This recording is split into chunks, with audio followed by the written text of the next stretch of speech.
Hello and welcome to our post-daily news update for Tuesday, November the 16th. I am John Pollock alongside Wai Ting. Hello, Wai. Hey, John. How you doing? I am doing well. We have news to discuss, and this is our first of two shows today. Yeah. Three in 24 hours. We'll get used to it. I mean, this is sort of the pace that we've been operating at. We are in the midst of actually recording our Rewind Away for the week, talking about Herb Abrams and the UWF. Yes. Sizable content there to dive into. So tonight we will be releasing Rewind Away, and it will be covering the UWF Blackjack Brawl of 1994, a analysis of the event itself, but also a look at the UWF, the news at the time going on that week in history in 1994, and plenty of news and notes surrounding that particular show that is either fondly remembered or fondly forgotten. I don't know how somebody could possibly fondly remember this. This was an awful show. One of the worst I've ever seen. So get ready for that. Live from the MGM Grand Garden Arena. So that will be on tonight's Rewind Away. But let's dive into a few news and notes coming out of Monday. We had the numbers come out for both Rampage and SmackDown. SmackDown was almost identical to the week prior. They did 2,104,000 viewers, a difference of, they were up 0.5%, so basically even, and doing 728,000.56 in the 18 to 49 demo. So among the big four networks, it was the top program in the demo. Rampage, on the other hand, this was the live episode from the Target Center the night before the Full Gear pay-per-view. And they fell to their second lowest numbers in the history of Rampage. They were down 4% they were down 14% in viewers, with 515,000 and a 0.20 in the demo, which was a drop of 10% from the week prior. And in looking at the breakdown that Brandon Thurston had, what was interesting is that this week saw male viewership take a bigger hit. You had women 18 to 49 that were up 27%, but men were down 21%. And in the older audience, between 35 and 49, the entire decline was men, because men dropped from last week's number. They were like 164,000. This week it was 110. Women were identical week to week. So it was clearly a male audience that skewed this low. They were going against both SmackDown and Rampage faced different NBA games.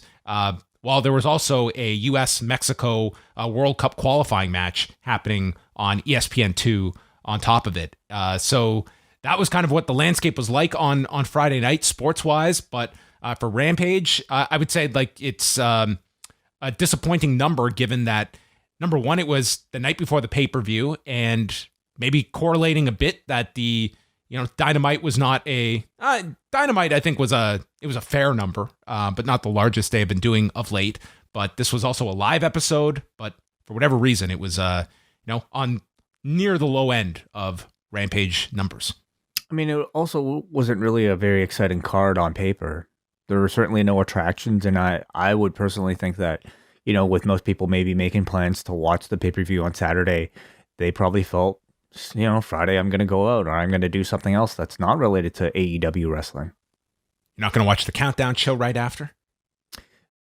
I mean, we were doing the show, but for me, Countdown shows aren't necessarily appointment viewing. That's more like the day after. I know it's going to be on YouTube. I'll watch it then.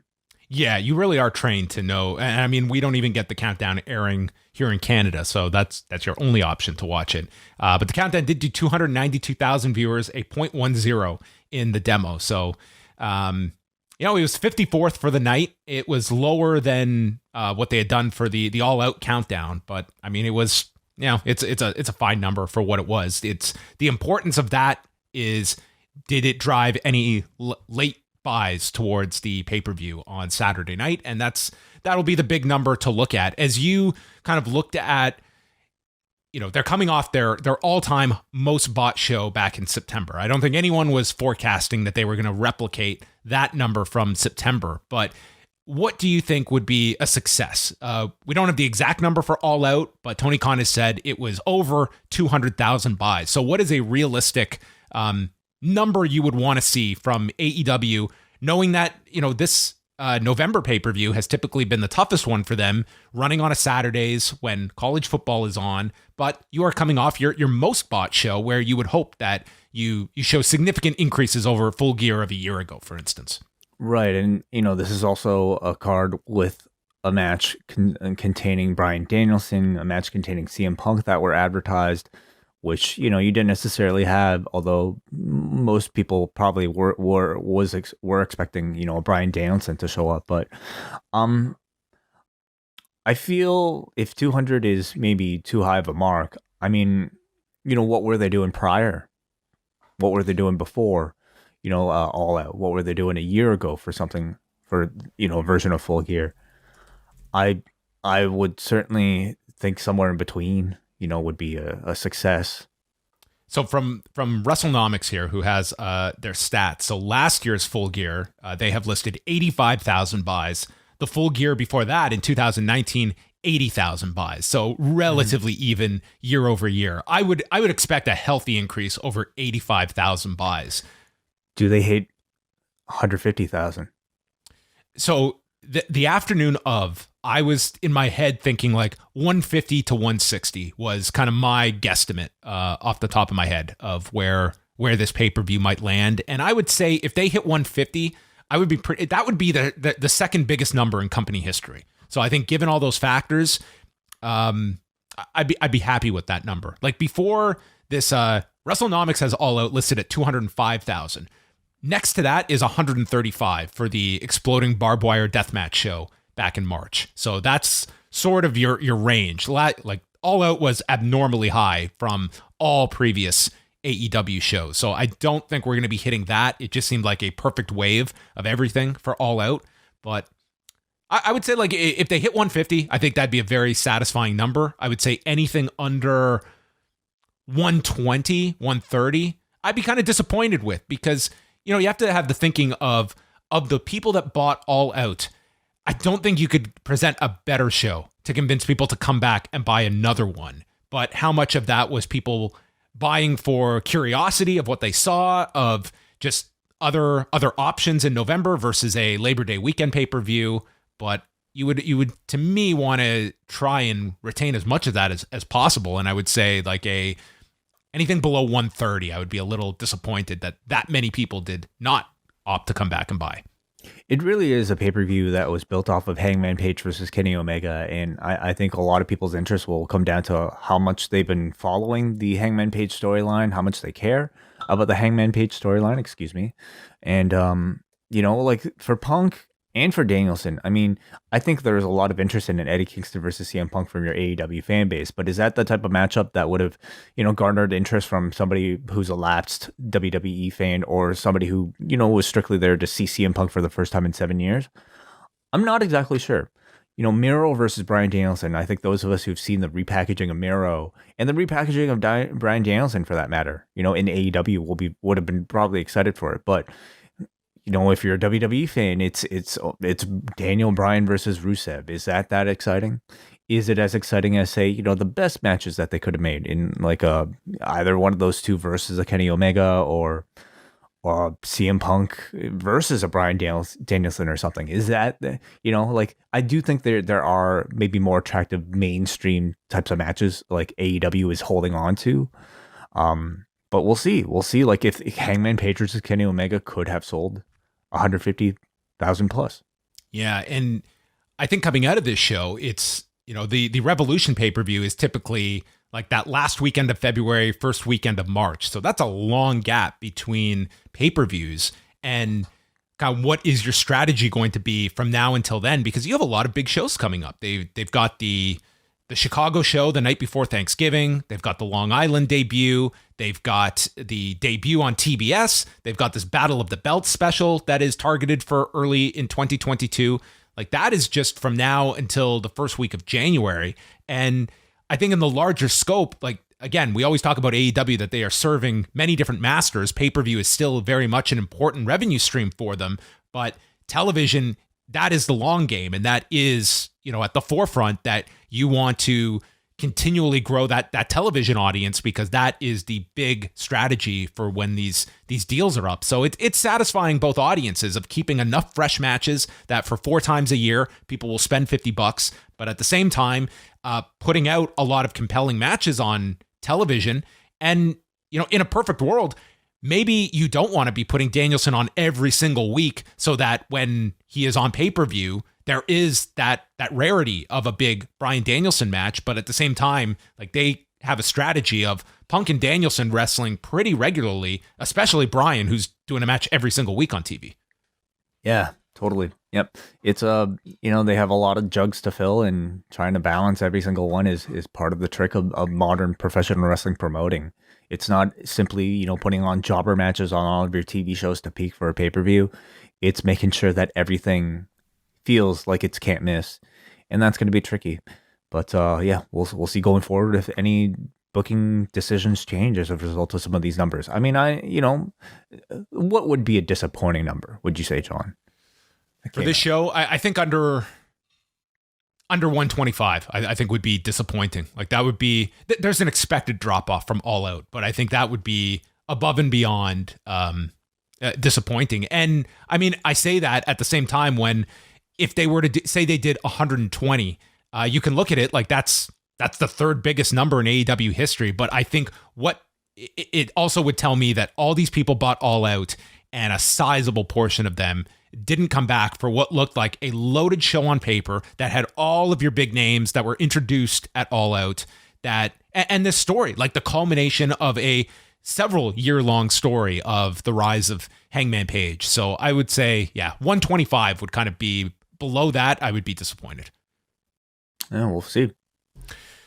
Moving on, Chris Dickinson has posted an update on his injury, and it sounds a really tough injury that he is dealing with. He posted a statement that he dislocated his leg out of the rear of his hip socket, and in the process experienced an acetabulum posterior wall fracture. I don't know what that specifically means. It sounds painful.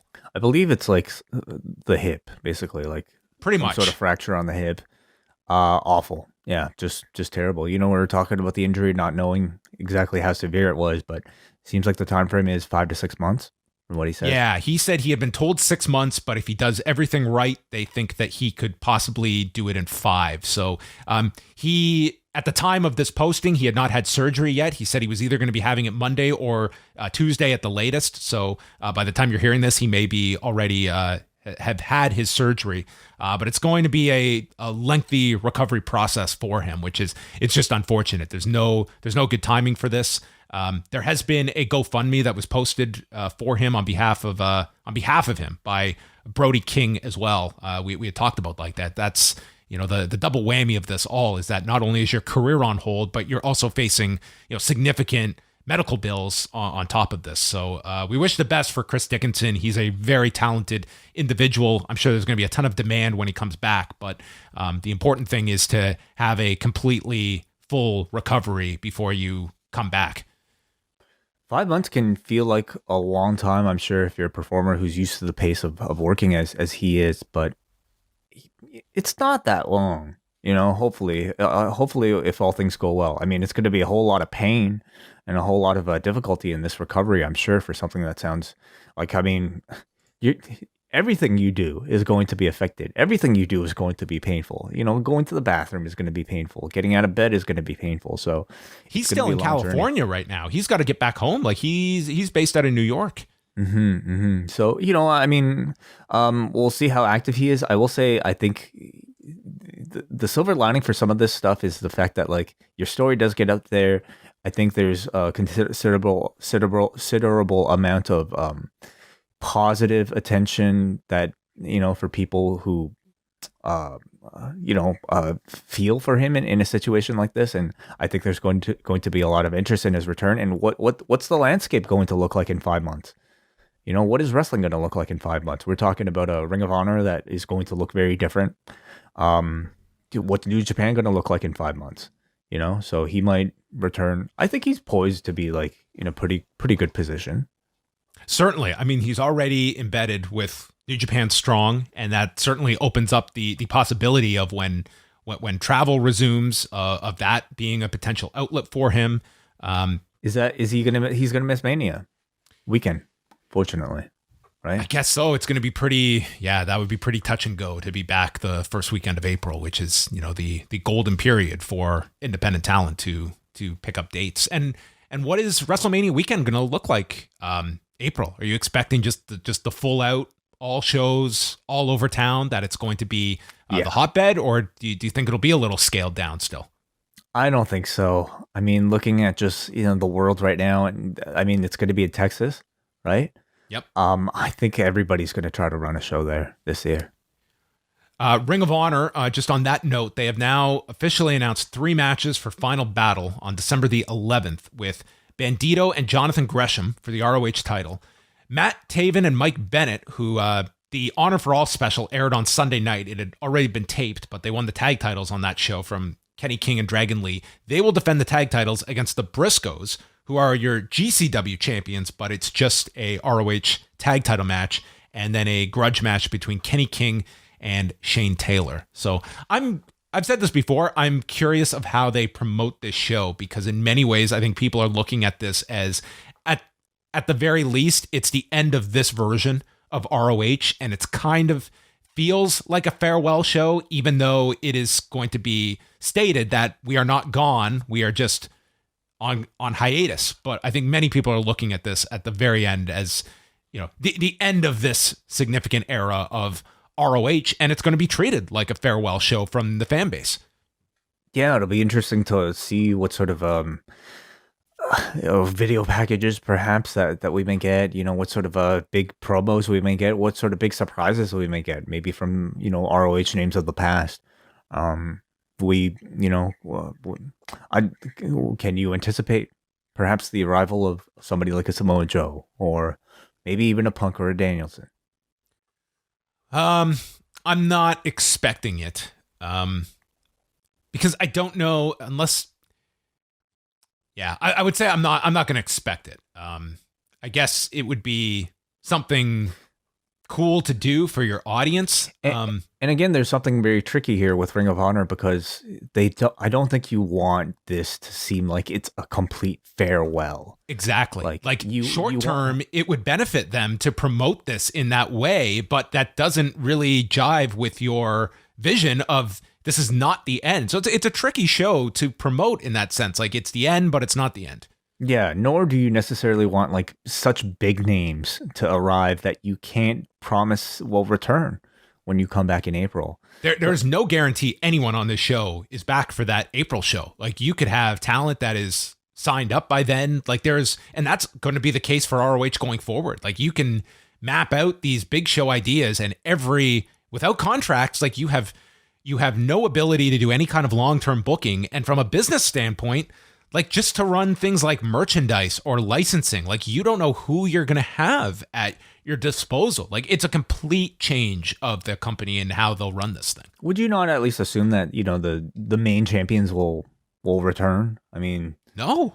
You don't, eh? So like, if you are coming out of this show and you're holding a title and there's no contractual obligation by Ring of Honor, it's going to be like it's going to be like them, hey, we're planning to run this many shows and we'll book you, but you don't have that on paper, and you get an offer from somewhere, I'm jumping at that contract. Yeah, it's tricky. But I would imagine they're at least trying to book this show with the assumption that whoever we're going to leave these belts on has a better chance of coming back, I would hope. Who do you think wins the world championship at the end of this? I mean, it to me putting it on Jonathan Gresham, I think is a viable way to end this. I think he's kind of become really the symbol of ROH over the period of this pandemic and the rise of the pure division, that it's somebody that I think kind of signifies Ring of Honor in this modern setting. But again, like, he's going to be a sought after free agent. So I would not be resting on any guarantee that who we're going to have in April. Like, it's just a total crapshoot. If another company looks at anyone on this show and they're available and want to go after them, I don't think you're going to, as much as this talent, I'm sure, greatly appreciate how ROH treated them during the pandemic. They've got to be thinking about their own careers, and that Ring of Honor is not the stable option it was before. Yeah, very much so. On Jonathan Gresham, though, he did announce, or at least tease, the start of his new promotion, John. Terminus. That's right. Yes. I think he's doing this with a Baron Black, and they put out a teaser the other day for this show that's going to be happening January 16th in Atlanta. Terminus.